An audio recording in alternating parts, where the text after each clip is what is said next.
Lords of the Fallen is a very challenging game. We wanted to make sure that when playing this game, the process of learning and mastering your skills and ultimately overcoming the challenge is the basis and fun of the entertainment.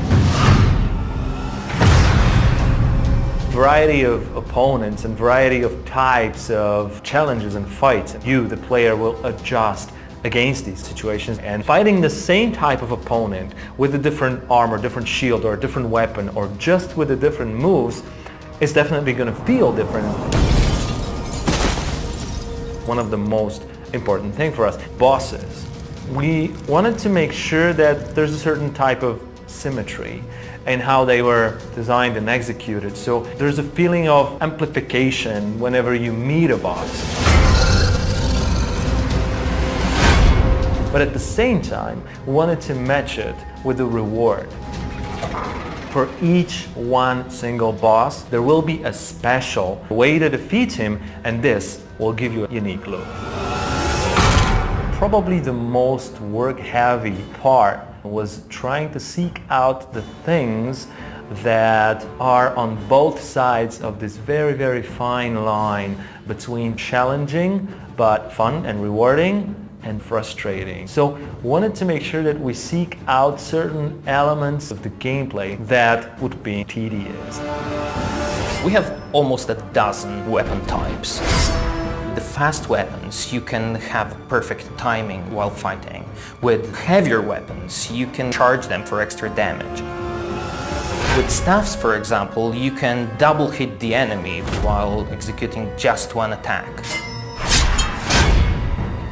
With armors, we have three main types. You can mix and match them quite easily, so you're not stuck with one class for the whole game. And of course, you can also mix and match different parts from different armors. We also have a variety of shields with different movesets. You can parry, you can perform a shield bash. On top of all your equipment, you get the crafting system that features runes. You have fire runes or poison runes, and then those runes also have grades, and you can imbue those runes into all types of your equipment, so shields, armors, weapons, and they get more powerful when you progress through the game.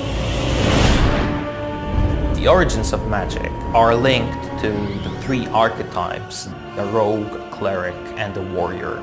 Every archetype is a different play style. For example, choosing a rogue, you're telling the game that you want to kill the opponents faster and in a more stealthy way, while choosing the cleric tells the game that you want to regenerate your health and get more protective. And when you're choosing a warrior, you're going for the raw power approach.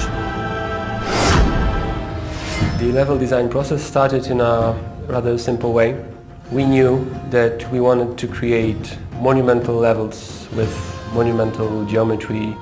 We wanted the players to have alternate paths through which they could traverse the levels, so that a player could take a straightforward approach and attack the enemy face to face, or maybe sneak behind the enemy and make a difficult fight